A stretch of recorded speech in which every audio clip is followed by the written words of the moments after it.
మామూలుగా మనం మీరు చాలా వీడియోస్‌లో ఈ నాగసర్ప దోషాల గురించి ఎలా మనకి తెలుస్తుంది అనేది గత వీడియోస్‌లో చాలా చక్కగా వివరించారు. అయితే మనకి చాలామంది మాట్లాడుతూ ఉంటారు పితృదోషాలున్నాయని, పితృకా దోషాలున్నాయని. లేదా తల్లి వల్ల సంక్రమించేది మాతృకా దోషాలున్నాయని మాట్లాడుకుంటూ ఉంటారు. అవునండి. అసలు ఏమిటి? ఈ దోషాలేమిటి?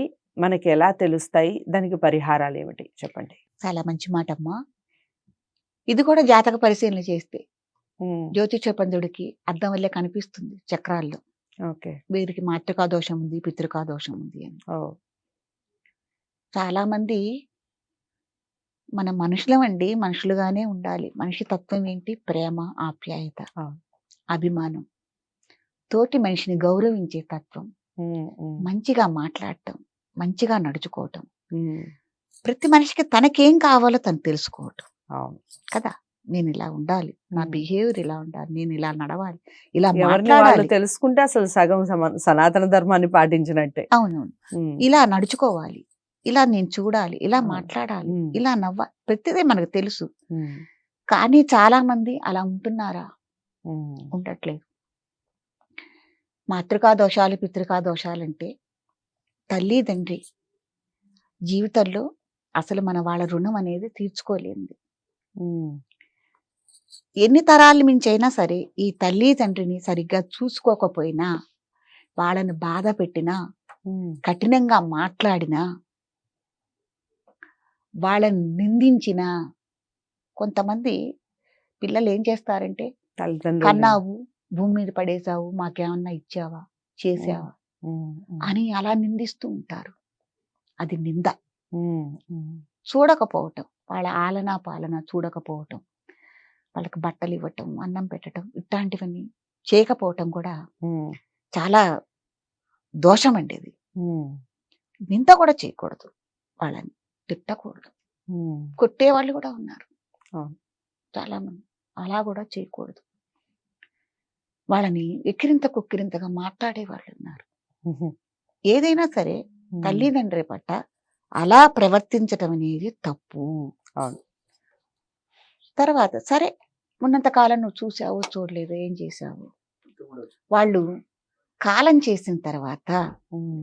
వాళ్ళకి పితృకార్యాలు చేయకపోవటం, వాళ్ళకి చేయవలసినవి ఆ పోయిన 13 రోజుల్లో కానీ, సంవత్సరీకంలో కానీ, తర్వాత వచ్చే తద్దినాల్లో కానీ ఈ పితృకార్యాలనేవి చేయకపోవటమే అవును. మాతృకా దోషాలు, పితృకా హ్మ్. దోషాలు. మహాలయ పక్షాలొచ్చినప్పుడు చాలా మంది చేస్తుంటారు దానికి పెట్టాలమ్మా. అవును. కొన్ని ఏరియాల్లో మహాశివరాత్రికి కూడా హ్మ్. ఈ తెప్పలు వదలటము అంటారు. హ్మ్. అట్లాంటివి హ్మ్. కూడా చేస్తారు. అంటే ఎవరి ఆచార వ్యవహారాలు, వాళ్ళు పితృకార్యాలు ఎలా హ్మ్. చేస్తారు? కొందరు తెప్పలు వదలటం అంటారు, కొందరు తద్దినాలు పెట్టడం అంటారు, కొందరు పితృతర్పణాలు చేయటం అంటారు. అవును. ఎవరి ఆచార వ్యవహారాలు, ఎవరి ధర్మాల్లో ఎలా ఉందో ఈ హ్మ్. పితృకార్యాలకు సంబంధించినవనేవి ఇవన్నీ చేయకపోవటం తరతరాలు మించి. హ్మ్. హ్మ్. ఇదే మాతృకా దోషాలు, పితృకా దోషాలంటే. హ్మ్. మరి ఇవి పోవాలి అంటే ఏం చేయాలి? ఇక ధర్మాచరణలు చేసుకుంటూ, తర్వాత ఇక నుంచైనా తల్లిదండ్రిని గౌరవించుకుని మీ వంశం బాగుండాలి. హ్మ్. మెయిన్ అది. తర్వాత హ్మ్. వాళ్ళు తల్లిదండ్రి వీళ్ళు ఇలా చేసినప్పుడు, హింస పెట్టినప్పుడు హ్మ్. వాళ్ళు శపిస్తారు. ఒకప్పుడు పడతారు, 2 రోజులు పడతారండి. అవును. ఎప్పుడో అప్పుడు వాళ్ళకి కష్టం కలిగి వాళ్ళు ఏదో ఒక తిట్టారనుకోండి, అది శాపమే తగులుతుంది. అబ్బా! హ్మ్. ఆ శాపమే తగిలినప్పుడు నీ ఆస్తులే పోవచ్చు, నీకు హ్మ్. బిడ్డలే పుట్టకపోవచ్చు, హ్మ్. బిడ్డల్నే నువ్వు నష్టపోవచ్చు, అయ్యో! యాక్సిడెంట్లే జరుగుతాయి, అయ్యో! హ్మ్. ఇన్నెన్ని ఉంటాయి, ఏమైనా జరగచ్చు. రైట్. దానికి మించిన శాపం లేదు. హ్మ్. కాబట్టి ఇదే పితృశాపం, పితృదోషం, పితృకా దోషాలు, మాతృకా దోషాలంటే ఇవే. ఓకే. కాబట్టి ఎవరైనా తెలుసుకుని హ్మ్. ఎవరిని తల్లిదండ్రిని అట్ట బాధ పెట్టకండి, చక్కగా చూసుకోండి. ముందు ముందు తరాలకి ఈ పితృశాపం, పితృ దోషాలు రాకుండా చేసుకోవటం అనేది మీ చేతిలోనే ఉంది. ఓకే. పరిహారం చెప్పండమ్మా. అంటే ఎలాంటి పరిహారాలు చేసుకుంటే ఇవి వీటి నుంచి బయటపడొచ్చు ఇలాంటి దోషాలున్నప్పుడు? పిల్లలకి చెప్పండి హ్మ్.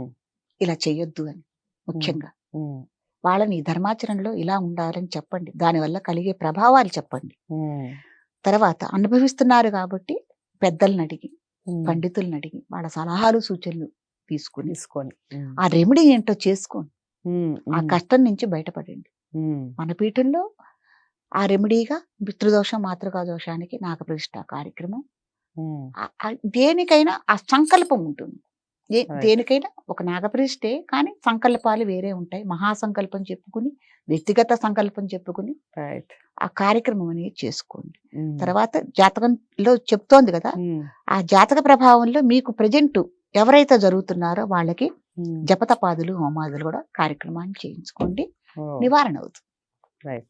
సో దాని నుంచి బయటపడొచ్చు అంటారు ఇక. తప్పకుండా అండి, ఉమ్, ఉమ్, తప్పకుండా. ఇది చేసిన తర్వాత మళ్ళీ జాతక పరిశీలన చేయించుకుంటే ఇంకో జనరేషన్ పుడతారు కదా, అవును. వాళ్ళకి ఈ జాతకరీత్యా మాతృదోషాలు, పితృకా దోషాలు ఉన్నాయా లేదా అని దాంట్లో తెలిసిపోతుంది. ఓకే. చాలా ఉదాహరణలు ఉన్నాయి ఇలా. ఉమ్, ఉమ్, ఇప్పుడు దోషం ఉంది, చూపించుకున్నారు, జాతకులు చెప్పారు. ఉమ్, చెప్తే ఇదే ప్రశ్న వాళ్ళు కూడా అడిగారు, మాకు మళ్ళీ ఈ దోషం ఇంకో తరానికి రాదని గ్యారెంటీ. ఏమిటి అని అడిగారు, ఉమ్, ప్రశ్నించారు. తప్పు ఉమ్, లేదు, ప్రశ్న వస్తేనే సమాధానం దానికి సమాధానం వస్తుంది. దొరుకుతుంది. మనం మనస్ఫూర్తిగా ఆ కార్యక్రమం చేసుకోగలుగుతాం. ఉమ్, ముందు అసలు ప్రశాంతంగా ఉండగలుగుతాం, లోపల వెళ్ళిపోతుంది కదా. అయితే ఉమ్, మళ్ళీ వచ్చే బిడ్డకి, పుట్టే బిడ్డకి, ముందు చరణంలో జన్మించే బిడ్డకి ఉమ్. మళ్ళీ జాతకం వేస్తే మీరు ఇప్పుడు రెమెడీ చేశారు, కానీ దాంట్లో పితృకా దోషం, మాతృకా దోషం ఉండదు. సో చాలా అంటే చాలా బాగా చెప్పారమ్మా ఈ విషయం మాత్రం.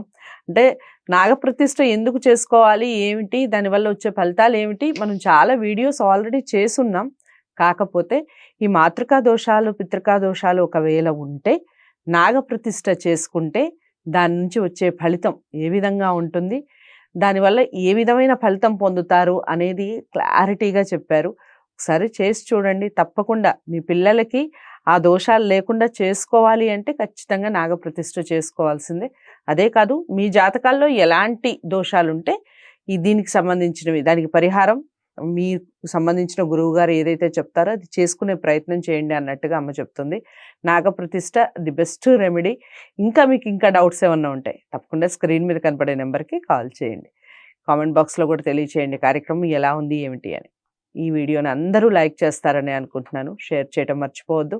ఛానల్ని సబ్స్క్రైబ్ చేసుకోండి. మరో మంచి వీడియోతో మీ ముందుకు వస్తాం. నమస్తే.